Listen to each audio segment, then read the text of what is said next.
Welcome back to MTG Burgeoning, your channel for all things Magic. It's Thursday, so that means it's Commander EDH Thursday, and in today's video, we are going to continue with our Quick Take Partner Series.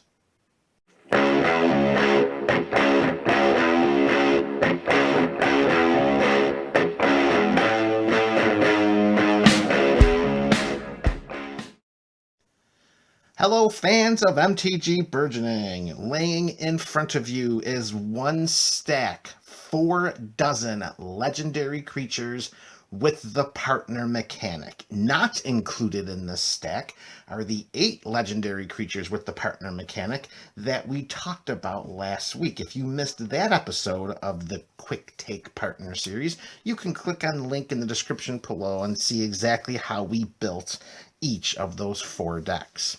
So how this series works is we take our stack of legendary partners, we shuffle them up, we dole out 4 2-card piles face down, and then we reveal the partner pairing, and then MTG Burgeoning, with no preparation, with no access to any databases or websites or anything, right here on the spot, will give his initial takes as to how I would create, build, construct an EDH Commander deck with those 2 partners at the helm. We have shuffled, we have cut. 1, 2. Wait, are we doing this right? Yeah, let's do it like this.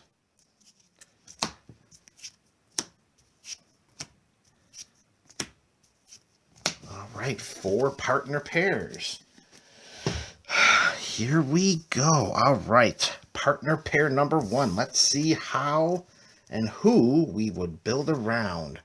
All right, so we have Armix, Filigree Thrasher, 2 and a black, 3/2 body, and whenever it attacks, we may discard a card, and when we do, target creature defending player controls gets -X until end of turn, where X is the number of artifacts we control, plus the number of artifact cards in our graveyard. Okay, so initially we're looking at an artifact theme. Let's hope partner 2 helps to complement that. We reveal Shadowmoor, the Usurper.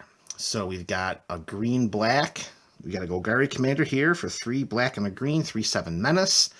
And whenever a creature we control deals combat damage to a player, you gain life equal to that creature's toughness. Alright, so what I'm thinking initially is filling the deck with as many artifact creatures as possible. And hopefully we can lean towards a bigger toughness so that we can utilize Shadowmoor's life gain ability, while also being able to discard the artifact creatures into our graveyard, utilizing Armix's ability. Of course, because we're in black and green, we're going to have a great time being able to recur these artifacts and artifact creatures. Cards like Living Death come to mind, Patriarch's Bidding, if the number of artifact creatures have enough of a common creature type. You got your Eternal Witness, your Regrowth. You can also go as far as to put in a copy of Finale of Devastation in order to get into play a Blightsteel Colossus. That's pretty much how I think I would build this Golgari artifact deck, because we have the ability to gain life based on our creature's toughness, and we have an ability that allows us to get rid of creatures that defending player controls whenever Armix attacks. So we probably also want to include some equipment in order to, juice up Armix, make sure he can't be blocked so that we're not casting him 7 times during a game, protect him as best we can. So in addition to the plethora of artifact creatures that we would include and the recursion spells, I can see a number of equipment being included as well. First one that comes to mind, Whisper Silk Cloak would probably be the best one to keep Armix alive. He'll have unblockability and Shroud, so that would probably be equipment number 1. That's how I would build this Shadowmoor Armix deck. Golgari partners with an artifact theme. That's how I would lean. You let me know in the comment section below how you would build around those 2 commanders. All right, we got a Golgari deck, so let's move on to pile number 2. And the first commander is, oh, there he is, Rograk, son of Roga. We've got a legendary Kobold Warrior for 0. CMC with a body of 0/1 that has First Strike, Menace, and Trample. And who are we going to pair Rograk with? We are going to pair Rograk with Breaches, Brazen Blunderer. I'm sorry, Plunderer. Not Blunderer. Plunderer. 3 in a red for a 3/3 with Menace. Whenever one or more pirates we control deal damage to our opponents, exile the top card of each of those opponents' libraries. We may play those cards this turn, and we may spend mana as though it were mana of any color in order to cast those spells. Alright, so we have a couple of divergent commanders here with various things that we can do with them. So the first thing that pops into my mind is we have a casting cost of 0 and then a casting cost of 4. So I think we would build this deck in 2 tiers, maybe a third. First tier, we would have a package inserted into the deck that helps Rograk to get bigger, maybe almost like a pseudo-Voltron strategy, but we don't want to dedicate the entire deck space to Rograk because then our other partner is just sitting in the command zone gathering dust. This is going to be a bit of a challenge because we're in mono red, but I think similar to our previous Golgari deck that we just talked about, we're going to add a lot of artifacts into this deck. I can see there being a number of equipment added as a way in which to boost up Rograk early, and then fill the deck with additional pirates. Now, we're only in red here, and I know there are a number of red pirates that we could add, so that's not going to be too much of a problem, but we want to make sure that we have a lot of mana. We want to make sure that we have a lot of pirates to take care of or to utilize Breaches' ability, and we want to include some Voltron-like abilities in order to equip Rograk to do some early lifting, and then probably when the pirate theme runs its course, we return to Rograk in the late game and try to just close out victory through some lethal commander damage. So what I'm looking for here is I am looking to add mana rocks, I am looking to add some equipment, I am looking to add as many decent pirates as possible, I am looking to add all kinds of treasure token making creatures and spells. Captain Lannery Storm comes to mind. I think that's the one that's 2 in a red, and it has haste, and whenever it attacks, you create a treasure token. Definitely want to have that in play. I also think we want to put some Relentless Assault mechanics and spells into this deck too, like Relentless Assault and other cards that give us additional combat phases. I think by utilizing a package of additional combats, it helps to enhance Rograk's Voltron ability, in addition to the Breaches ability of casting spells off of our opponent's libraries. And that's why you want to add as many mana rocks as possible, because we're in red, so it's not like we're going to be able to get a ton of lands out from our library into play. So, I mean, we're putting in things like Soul Ring, Thran Dynamo, what is that? What is the Gilded Lotus? We're putting in all kinds, we're putting Thalwar Stone, just a ton of rocks to have as much available mana as possible so that we can get the pirates in play and then have the mana just sitting there waiting to cast our opponent's spells. All right, mono red Rograk Breaches. That actually sounds pretty interesting. All right, I like that. All right, that is deck number 2. Okay, I can get on board with that pairing. I mean, it's not the dream scenario, but I mean, this is a randomized matching. Not every scenario is going to work like clockwork, but I think we could make that one work. So far, I would be more excited. I'd be more excited building the mono red, but I think the Golgari artifact would probably be more successful right now. That's just the initial takes, of course. All right, this is awesome. I love this series. What took me so long to do this? Thank you, Commander Legends. All right, stack number 3. Commander 1 is Prava of the Steel Legion. 2 in a white, a 1/4 cat soldier that reads, as long as it's our turn, creature tokens we control get +1/+4. Oh, holy crap, +1/+4? Wow. And for 3 in a white, we create a 1/1 white soldier creature token. Okay, the investment of that mana is definitely not economical. I mean, we really should be looking for minimally 2 mana per token. So doubling that to just create a 1/1, that's not the best. All right, so let's see what commander number 2 is. And that is Numa, Joraga Chieftain. And look at what we just did. Not even reading what Numa does yet. We fell into a Selesnya token build. Very good. All right, so Numa is also a CMC of 3, 2 and a green, 2/2 body, an elf warrior. At the beginning of combat on our turn, we may pay XX, and when we do, distribute X +1/+1 counters among any number of target elves. All right, well, I pretty much think this deck writes itself. We're going elf token. That's what we're going to do. Every single spell that we can find in green and or white, we are going to put in to this deck, and we're going to put in a ton of spells that can help double those tokens. And things that come to mind are, of course, Doubling Season, Anointed Procession, Parallel Lives, Parallel Evolution could work too. I mean, that one we're going to have to debate a little bit, because it's never a good thing to include a card in a deck that could help out our opponents, as that card would do, is it would allow our opponents to also double the creature tokens that they control. And additionally, I think we're putting in the maybe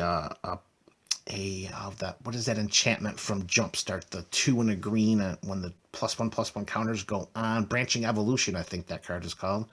I think we include that as a way in which to increase the +1/+1 counters that are distributed amongst our creatures with Numa's ability. And I mean, we're putting in spells like Second Harvest. We're going to put in Reese the Redeem that will help us double our tokens.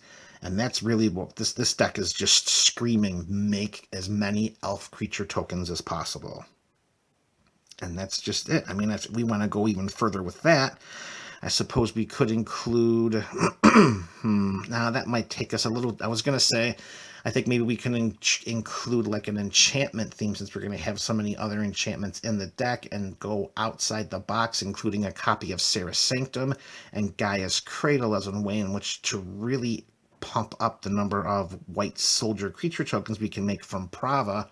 But I think we're just going to utilize Prava more for her Anthem ability, the +1/+4, than anything else. So I think this deck pretty much builds itself. We're going elf token, and that's pretty much what we're going to do. And we don't even have to make sure that they're tokens. We can also just include a bunch of elves too. The tokens are being included as a way in which to take advantage of Prava's +1/+4. But the +1/+1 counters that Numa puts on aren't just on elf tokens. So we could include a number of elf creature spells as well, and not just have them as creature tokens. So this deck really is going to build itself. We're just going to go Selesnyan token with an elf theme. That's pretty much all I got there. That seems like it'll be powerful. I have a suspicion that of the 3 so far, that deck's going to jump out ahead of the previous 2 in power level and in ease of building. I do think that deck is going to be a lot easier to build than the previous 2, because we have one direct singular theme in what we're trying to do, and we're getting an elf army out there, both creature spells and tokens. All right, so we are 3 decks in. We've got a Golgari, a mono red, and a Selesnya, which is a lot different than what we did last week when we had a Dimir deck, a Gruul deck, a second Gruul deck, and then an Esper deck. So we're really, getting a varied number of color combinations, which is exactly what I wanted out of this series, and what makes it so exciting, by shuffling up these partners and then just seeing where they fall. With that in mind, we're going to move to our last pairing, and we're going to conclude episode 2 of Partner Quick Takes. All right, Commander 1 is Tana the Bloodsower, 2 red and a green. She's a 2/2 elf druid with trample, and whenever Tana the Bloodsower deals combat damage to a player, we create that many 1/1 green sap-rolling creature tokens.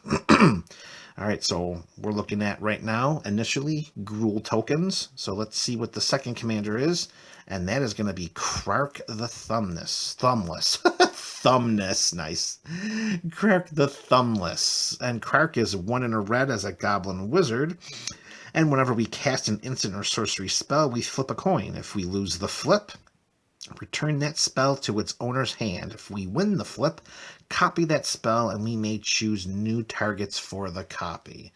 All right, so the first kind of deck that pops into my mind is a lot of instants and sorcery spells that create tokens so that we can put Krark in play, create a massive token army. We're in Gruul, so we have no problem generating overrun effects, multiple combats. We can put a lot of plus effects to make the tokens even bigger, send wave after wave of token armies. We can put in some haste enablers. That's initially how I would lean towards building a Krark Tana deck. I also believe that we could include some instant and sorcery spells that would be able to target Tana that would act as temporary power toughness boosts, because if we were to do that, we could double those spells and make Tana bigger, and then when she goes into combat and deals more combat damage than her original 2 power would indicate, we would create more 1/1 green sapling creature tokens. And then I think we just keep amassing these tokens and keep swarming the board. And you know what? Honestly, we could include a Perforos in here. Every time a creature token hits the battlefield, it deals 2 damage to each creature. We can put in Impact Tremors, which is a Perforos-like ability, but it only deals 1 point of damage. And then I think as a finisher, we include some direct damage spells like Comet Storm. I think that would work out pretty well. And if we really, really want to invest some resources into this deck, we include a copy of Gaia's Cradle to use on these massive token armies that we're going to create. And then we just let Krark come in and have him flip us some coins with his thumbless hands and see if we can't cast some massive direct damage spells off the use of a Gaia's Cradle. Now, we don't have to have a Gaia's Cradle. We can go Growing Rights of Itlimoc, which is much, much more affordable. And actually, in the end, with us having as many creatures as possible on the battlefield, because we're going to have a token build, we could easily transform Growing Rights of Itlimoc into a better version of Gaia's Cradle. So I think this is going to lend to a token build that a token slash... We're looking, let me back up here, not a token build. Let me back up here for a second. We're looking at Spell Slinger that will take advantage of Krark's ability to copy spells. And comprised of these instants and sorceries, we want to have some spells that create tokens. We want to have some spells that pump up Tana, and we want to have some game-ending instant and sorcery spells, in addition to perhaps some Relentless Assault effects. So we're seeing a lot of what this deck would do, similar to the Rograk and Breaches deck, but we're going to have a lot more of a creature army here than we would in any of the previous, or not, maybe not the Selesnya deck, of course, but we definitely have a bigger army than the mono red or the Golgari build. All right, I think that is how I would build Krark and Tana right off the top of my head. All right, very good. And our third Gruul deck in 2 episodes. So I think the gods of Magic are saying, MTG Burgeoning, you need to make a Gruul Commander deck. Well, we're going to take that into consideration. So, MTG Burgeoning fans, you tell me in the comment section below, how would you build around these partner pairings? We've got Ikra Shadiki and Armix in the Golgari build. We have Breaches and Rograk in a mono red build. We have Numa and Prava in a Selesnyan pairing. And lastly, we have Krark and Tana grueling it up. This is MTG Burgeoning, your channel for all things Magic.